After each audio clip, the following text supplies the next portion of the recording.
Shalom sekali lagi. Shalom. Saya harap kita semua sehat, kita semua bersuka cita di dalam Tuhan, karena Tuhan begitu baik kepada kita. Bapak Ibu Saudara sekalian yang dikasihi Tuhan, kalau kita dibaiki sama orang, kalau kita disayangi oleh orang lain, kita dihormati oleh orang lain, kita dipedulikan oleh orang lain, sebagai manusia yang normal, biasanya kita mengingat kebaikan itu. Kita mengingat dan berusaha sedapat mungkin kita membalas dengan kebaikan yang sama, bahkan lebih dari yang orang tersebut lakukan kepada kita. Itu kalau kita normal. Kecuali kita tidak normal, hati kita keras, pikiran kita tidak normal, itu tidak bisa kita mengingat kebaikan orang. Ya. Atau kita belum dewasa, belum paham tentang hidup, belum mengerti, mungkin kita juga tidak bisa membalas kebaikan orang. Contohnya seperti kalau Fania gitu, udah kita baikin ya tetap aja dia nanti bandel, tetap aja dia nakal, ya kan?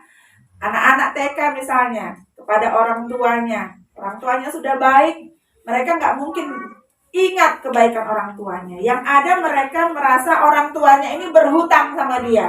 Kalau punya janji, ya kan? Mau ulang tahun contohnya. Mama bilang kan mau beli kado. Mana kadoku, Mak?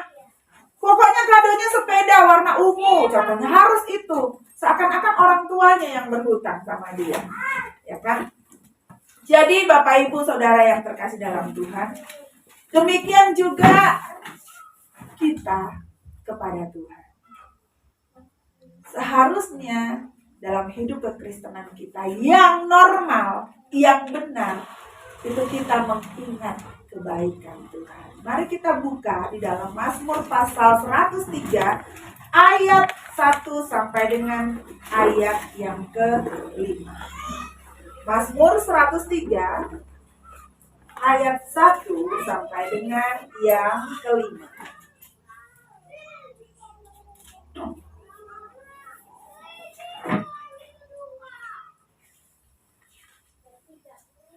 Sudah ketemu Bapak Ibu?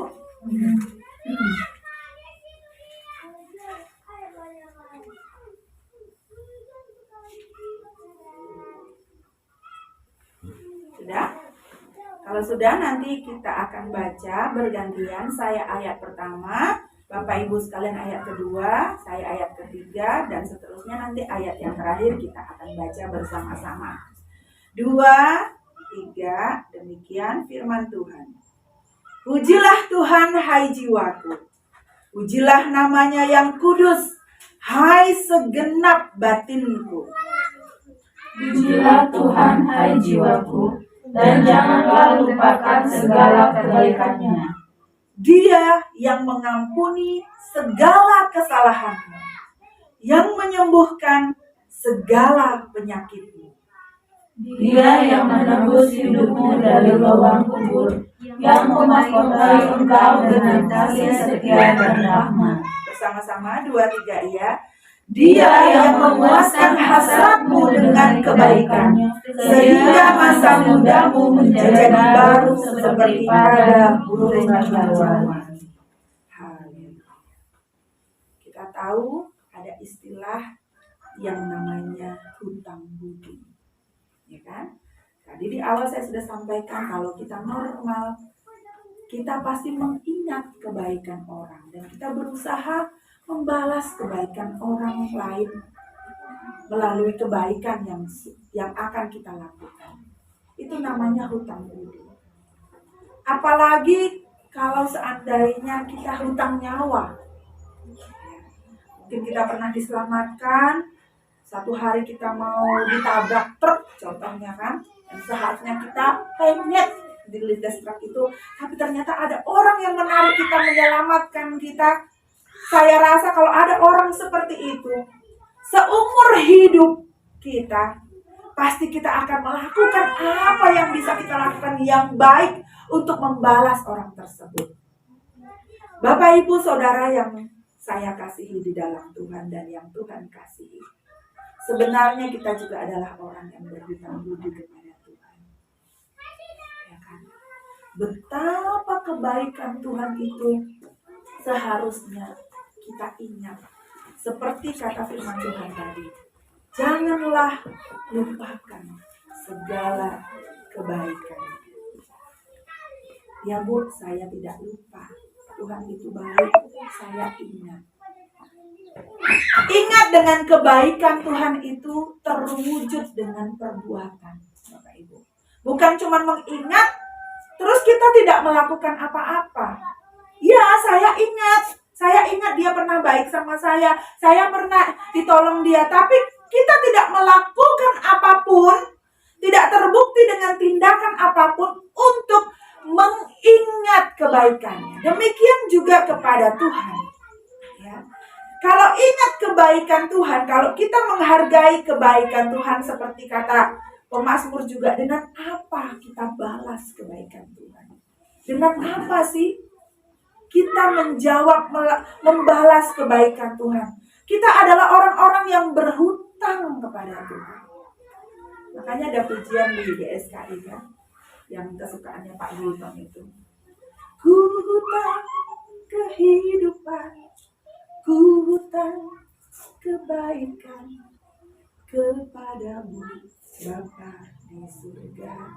Kita tuh hutang kepada Ibu. Coba kalau kita ingat-ingat diri kita ini, dulu-dulunya. Ya. Saya tuh sering mengingat ya. Aduh, kalau nggak karena kasih karunia Tuhan, kalau nggak karena pertolongan Tuhan, kalau nggak karena Tuhan sayang sama saya, hidup saya itu hancur. Nggak jadi apa-apa, nggak jadi siapa-siapa, nggak ada di tempat ini untuk boleh mengambil bagian dalam pekerjaan Tuhan. Tidak semua orang diberi kesempatan oleh Tuhan untuk terlibat dalam pekerjaan Tuhan yang besar, yang maha besar ini. Yang kadang kalau kita pikirkan, aduh pekerjaan Tuhan, sebenarnya kita nggak mampu. Kita ini siapa? Saya ini siapa? Sebenarnya nggak bisa. Begitu besar pekerjaan Tuhan, begitu luasnya pekerjaan Tuhan, begitu dahsyatnya kuasa Tuhan.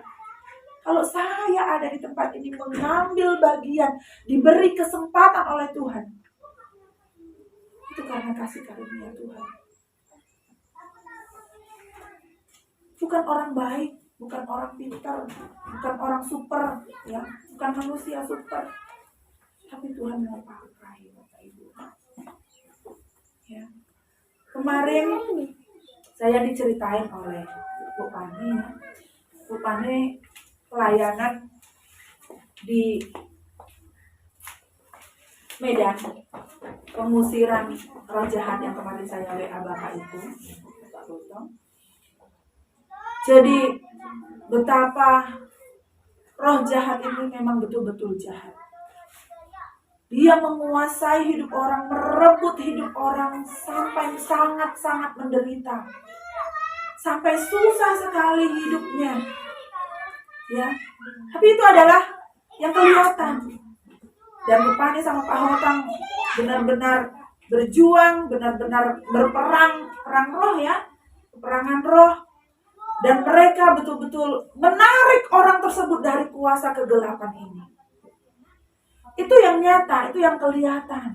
Bahwa memang iblis itu sangat-sangat ingin menarik orang untuk menjadi miliknya.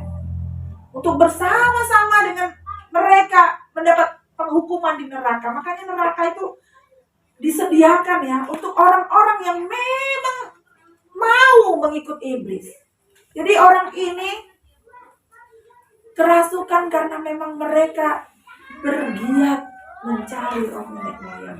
Itu asalnya kan. Dia bergiat mencari roh nenek moyang. Makanya roh nenek moyang itu masuk ke dia selama hampir 2 tahun.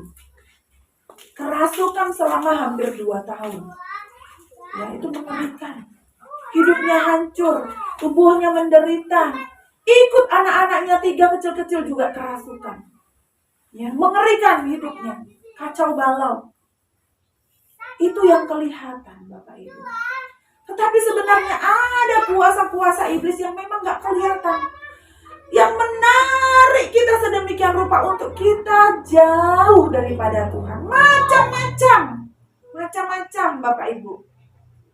Dialah yang namanya hobi, ya, hobi-hobi yang menjauhkan kita, yang membuat kita jauh dari hadirat Tuhan. Itulah yang namanya pekerjaan yang tiada habisnya, yang membuat kita lelah, yang membuat kita jenuh. Akhirnya apa? Kita tidak punya waktu di hadapan Tuhan. Ya, apalagi persoalan keluarga, persoalan orang tua, persoalan anak-anak. Itu menarik orang untuk menjauh dari hadirat Tuhan. Akhirnya apa? Hal-hal ini semua membuat mata rohani kita, telinga rohani kita tertutup. Akhirnya apa? Buta, tuli, tidak peka, tidak ingat kebaikan Tuhan. Kita menjadi tidak bertumbuh, kerdil terus, anak-anak terus yang selalu menuntut kepada Tuhan. Orang yang dewasa, dia ingat kebaikan orang. Orang yang dewasa rohani, dia ingat kebaikan Tuhan. Tetapi begitu banyak orang Kristen yang dia tidak pernah mau ingat kebaikan Tuhan. Dia merasa seakan-akan Tuhan berhutang sama dia dan dia menuntut dari Tuhan. Dia tuntut terus. Pokoknya Tuhan, aku butuh ini, aku butuh itu. Tuhan janji, Tuhan udah berjanji mau kasih ini, minta dong. Kan Tuhan janji. Kami klaim janji Tuhan, klaim pula. Padahal asuransi aja kalau klaim itu harus bayar premi ini Bapak Ibu.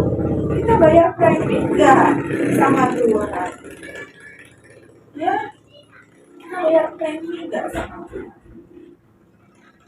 Kalau kita dewasa rohani, semakin lama semakin bertumbuh, kita akan mengerti, kita akan paham bahwa semua yang Tuhan berikan itu, semua yang Tuhan berikan dipercayakan dalam hidup kita. Baik itu pekerjaan, baik itu harta kekayaan, baik itu anak-anak, baik itu keluarga, baik itu diri kita, tubuh kita sendiri, itu semuanya milik Tuhan. Kita cuma kelola. Selalu itu saya katakan, kita cuma kelola. Kalau kita tidak melepaskan apa yang menjadi milik kita, pasti Tuhan tidak bisa memiliki kita. Makanya firman Tuhan juga berkata kan, lepaskan manusia lama itu.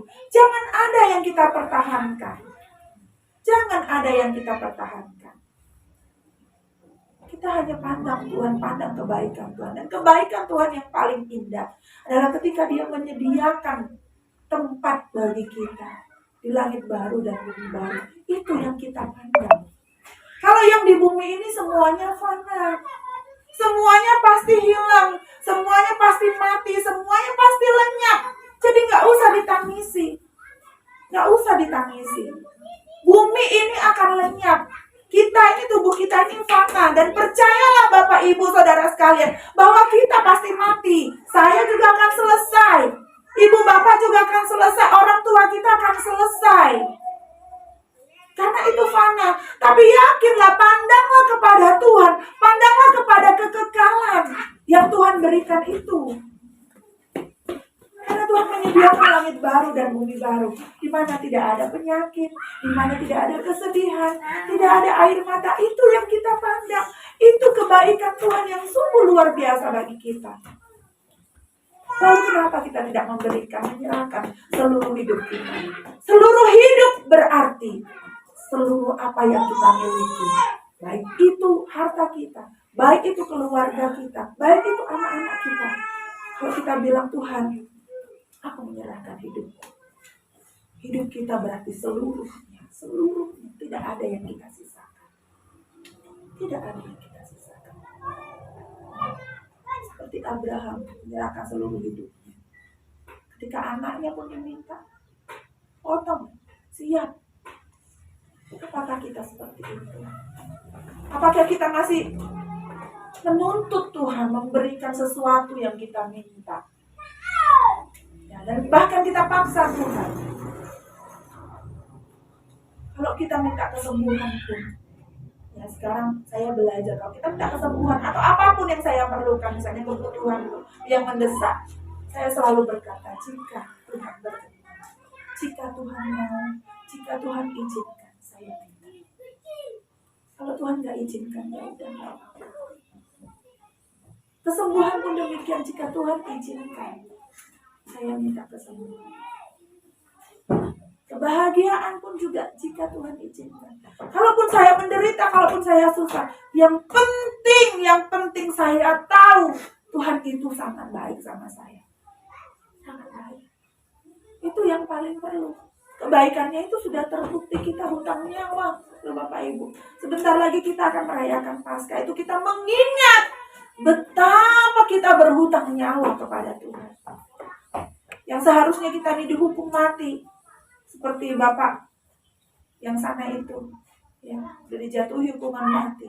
Tapi ketika ada orang yang mengampuni dia, tentu dia tidak main-main dalam hidupnya. Ya. Hutang budi itu seperti orang yang, apa ya kalau kita bilang,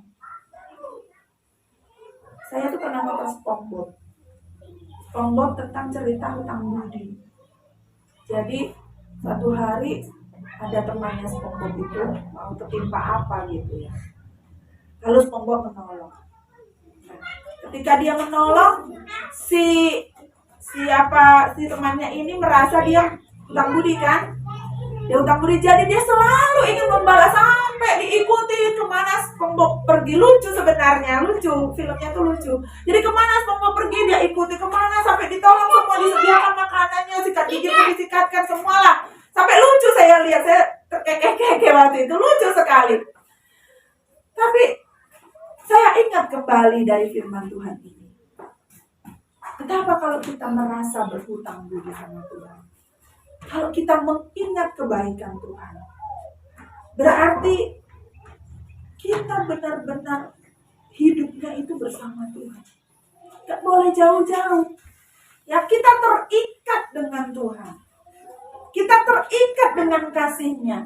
Habiskan waktu, habiskan sisa umur kita ini untuk mengabdi kepada Tuhan. Harusnya kan gitu. Ya. Tapi betapa, seperti lagu tadi, betapa banyak waktu yang sia-sia. Waktu yang sia-sia, kegiatan yang sia-sia, yang sebenarnya itu bukan pengabdian kepada Tuhan.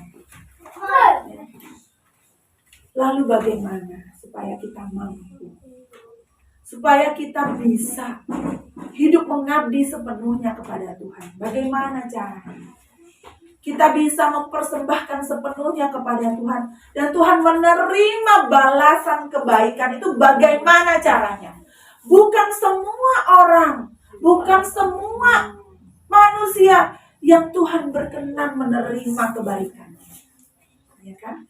Firman Tuhan berkata, walaupun saya bisa semua bahasa, walaupun saya memberikan diriku untuk dibakar, kalau tidak punya kasih itu apa? Rasa cinta kita kepada Tuhan, semuanya tidak ada artinya. Itu kata firman Tuhan. Jadi bagaimana sih supaya kita berkenan, supaya persembahan kita, kebaikan kita, ibadah kita itu diperkenan oleh Tuhan? Bapak Ibu, tidak semua loh uang orang itu yang dipersembahkan ke gereja itu Tuhan berkenan. Enggak semua orang yang datang ke gereja mempersembahkan puji-pujian yang maha indah, yang bagus, yang suaranya spektakuler gitu ya. Enggak itu yang diperkenankan Tuhan. Yang bisa berkhotbah bagus, yang bisa luar biasa. Bukan Bapak Ibu. Tapi bagaimana supaya kita berkenan? Yang pertama, memang harus sempurna seperti Yesus. Sempurna seperti Yesus. Makanya kepada Tuhan Yesus, Allah Bapa berkata, inilah anak yang kukasihi, kepadanya aku berkenan. Bu, Yesus kan Tuhan, saya kan manusia. Saya tidak bisa dapat sempurna seperti dia. Sempurna yang diharapkan Tuhan adalah sempurnanya kita. Sempurnanya kita. Kalau kita bisa menulis A sampai O contohnya, tetapi kita hanya menulis A sampai C, itu belum sempurna. Kemampuan kita menulis A sampai O, kita harus tulis A sampai O. Tapi contohnya kemampuan anak TK nulis A hanya sampai D, ya anak TK itu sempurna A sampai D. Kalau dia hanya menulis A, itu belum sempurna. Ya. Tuhan punya keadilan, Tuhan punya ukuran. Tapi kita mau belajar sempurna, sempurna seperti Tuhan Yesus sempurna di hadapan Bapa. Kita juga mau begitu. Cara kita sempurna kayak mana? Minggu lalu sudah saya sampaikan. Mulai dari belajar hidup kudus. Terus setiap hari. Paling tidak yang pertama, tidak melanggar norma umum. Norma susila yang umum. Jangan langgar itu. Ya. Kedua, hidup dekat sama Tuhan. Mulai cari Tuhan. Ketiga, pasti mengasihi sesama, punya belas kasih terhadap sesama. Itu pasti. Tiga itu dulu. Ya, duduk diam di kaki Tuhan, hormati Tuhan. Belajar mengasihi orang, punya belas kasihan, peduli dengan pekerjaan Tuhan. Ketiga, jangan pernah melanggar moral umum. Kalau moral umum aja dilanggar, bagaimana moral yang khusus yang di hadapan Tuhan? Yang tersembunyi. Yang kadang-kadang ambisi pribadi, kelicikan, kedengkian, iri hati itu kan masih ada di sini. Itu nggak kelihatan. Dianggap orang kita baik, tapi ternyata di sini masih ada dendam dan sakit hati. Itu juga pelanggaran di hadapan Allah yang membuat kita bercacat di hadapan Allah.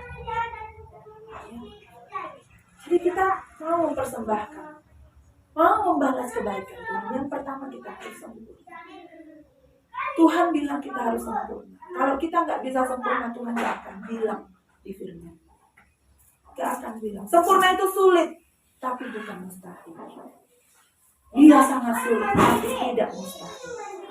Roh Kudus pasti akan memimpin kita kalau kita punya kerinduan untuk sempurna seperti Tuhan Yesus juga sudah sempurna di hadapan Bapa. Yang kedua, yang seperti saya bilang tadi, kalau kita mengingat kebaikan Tuhan dan kita mau mempersembahkan hidup kita di hadapan Tuhan, pola berpikir kita, perspektif pandangan kita, cara pandang kita, cara lihat kita itu harus langit baru, bumi baru. Itu harus.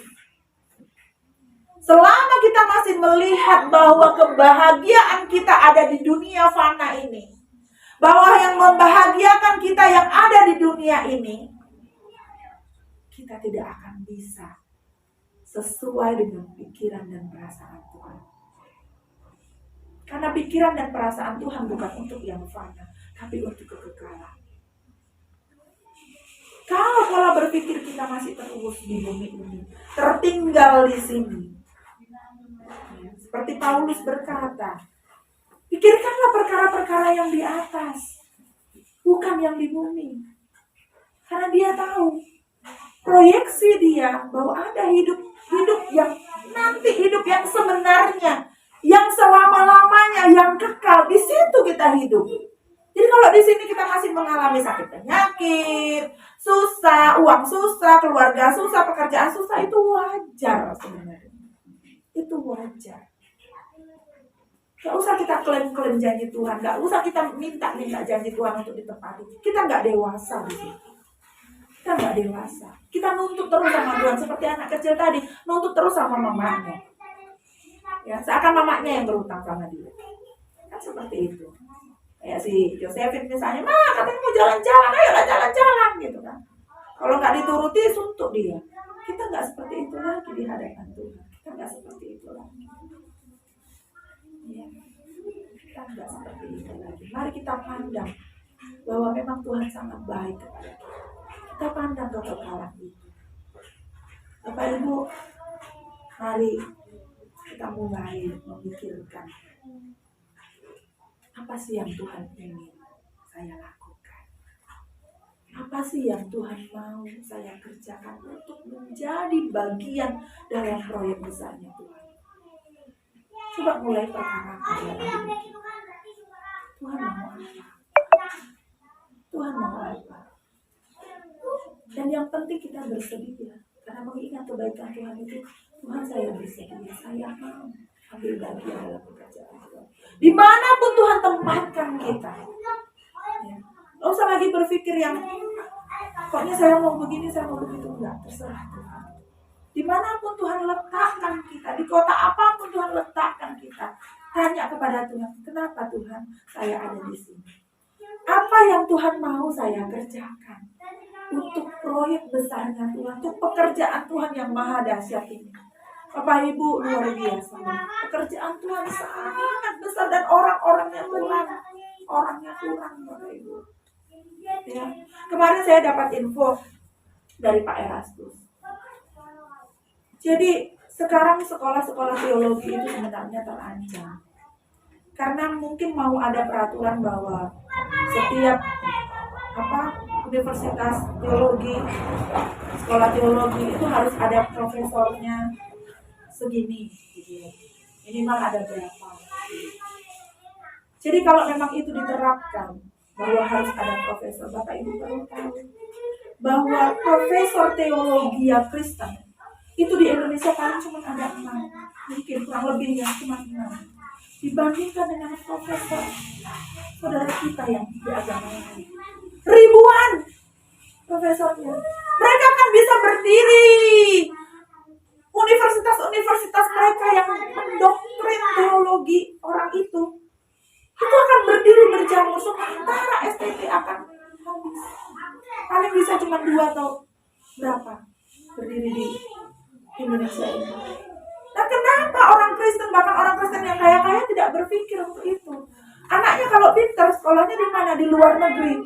Di luar negeri, padahal dari luar negeri itu nanti membawa bibit-bibit ateis. Bapak Ibu, orang luar negeri sana, orang bule sana nggak kenal Tuhan. Ya, mereka Kristen, tapi mereka sudah terdegradasi dengan zaman. Orang-orang yang kaya sekolah di luar negeri, ya udah, pulang dari Jerman, contohnya pulang dari Jepang, pulang dari apa? Ngeri loh, Bapak Ibu, kenapa kita nggak berpikir untuk itu? Saya disampaikan itu, ini ternyata ya, kekristenan itu bakal bangkrut. Di Indonesia ini kekristenan bisa bangkrut, Bapak Ibu. Kemarin juga waktu kita evan, isu-isu semua kan, mereka juga bilang, ini coba kantong Kristen. Ya. Kenapa yang menguasai depan-depan itu, menguasai ekonomi, menguasai perdagangan, menguasai tanah, bukan orang Kristen. Semua toki emas di sini bukan orang Kristen. Bukan orang Kristen. Orang Kristennya kenapa? Malas, minum tua, ya, terpinggirkan masuk ke dalam. Nanti siapa yang menguasai di sini? Bukan tidak mungkin berapa tahun lagi bupati kita mungkin bukan orang Kristen. Apakah kita pernah berpikir sampai ke situ?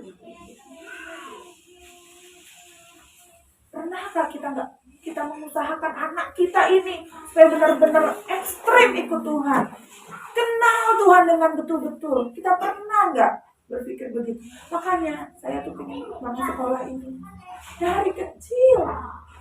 Saya mau anak-anak itu memilih Tuhan. Saya mau itu. Saya rindu itu. Kalaupun saya mati, saya sudah menaburkan benih yang benar kepada anak-anak. Saya mengajak kita semua seperti itu, Bapak Ibu Saudara sekalian.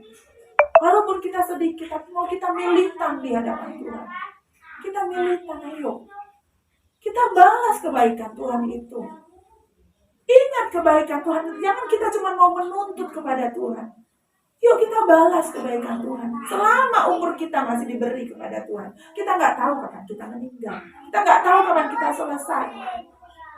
Tapi selama sisa umur kita ini, ayo kita pikirkan pekerjaan Tuhan. Apa yang Tuhan mau kita lakukan. Jadi mari Bapak Ibu Saudara sekalian, kita yang sedikit ini punya komitmen yang Tuhan. Seperti Pak Gotong bilang, Bu, gereja ini kayaknya apa ya, sudah nggak zaman lagi untuk orang yang apa istilahnya yang IP 1, tadi nasakom, nasib 1, IP-nya. Artinya orang-orang yang benar-benar ya kuliah sekedar kuliah gitu, sekedar begitu, akhirnya IP-nya cuma 1, maksudnya. Artinya Dalam bergereja cuma sekedar begitu, datang, duduk, diam, udah gak mikirkan apa-apa. Akhirnya apa? IP-nya di hadapan Tuhan juga 1 koma. Gak terpakai. Gitu. Bapak Ibu, IP kita mau apa? Kita kejar terus itu. Nanti kita harus semangat, kita mau rajin. Ya. Kerajinan, ketekunan itu datangnya dari Bapak Ibu sendiri, dari kita sendiri, bukan dicurahkan dari Tuhan. Tuhan curahkanlah ketekunan, gak bisa. Ya, Tuhan punya sistem, Tuhan punya aturan. Ketekunan, kesungguhan, kerinduan untuk melayani Tuhan, kerinduan untuk Tuhan pakai itu asalnya dari kita. Kita yang menumbuhkan, kita yang membangun, ya. Kita yang sedikit ini ayo kita bangun. Kita mau berkembang, kita mau membalas. Amin ya. Mari kita bangkit berdiri bersama-sama. Kita nyanyikan lagi tadi pujian. Refnya yang kaya. Kerinduanku sebelum mati. Melakukan yang Bapak ini. Segenap hidupku sebagai persembahan yang berkenan di hadapan Bapa. Haleluya. Haleluya. Pujilah Tuhan. Maha besar Engkau Allah kami. Allah yang baik kepada kami. Haleluya. Terima kasih. Nyatakan janji kita melalui pujian ini. Nyatakan kesungguhan kita melalui pujian ini. Katakan kepada Tuhan bahwa kerinduan kita sebelum akhir hidupku melakukan yang Bapak ingini. Kerinduanku sebelum akhir hidupku melakukan yang Bapa ingini. Segenap hidupku sebagai persembahan yang berkenan di hadapan Tuhan.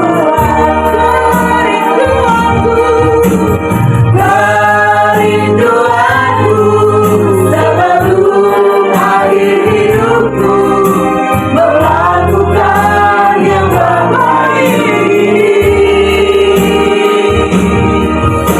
Segenap hidupku sebagai persembahan yang berkenan di hadapan Tuhan. Kerinduan kami Tuhan, kerinduan kami ya Bapa, sebelum akhir kami, kau melihat seluruh hidup kami yang Bapa ingini. Kami melakukan sesuai betul dengan keinginan-Mu ya Bapa. Segenap hidupku sebagai persembahan yang berkenan di hadapan yang berkenan di hadapan Tuhan, yang berkenan di hadapan Tuhan, yang berkenan di hadapan-Mu ya Bapa, yang berkenan di hadapan Tuhan. Bapak, betapa kami merindukan hal ini ya Tuhan. Untuk kami mengingat, untuk kami dewasa dalam mengingat kebaikan Tuhan dalam hidup kami. Siapakah kami ini Tuhan jika tanpa kebaikan Tuhan yang tercurah di dalam hidup kami? Kami bukan siapa-siapa Tuhan. Tetapi ketika kami diizinkan untuk memperoleh bagian dalam kerajaan-Mu, untuk kami memperoleh bagian dalam pekerjaan-Mu, Tuhan, kami mau lakukan itu. Kami mau lakukan segenap hati, segenap jiwa, segenap hidup kami, kekuatan kami.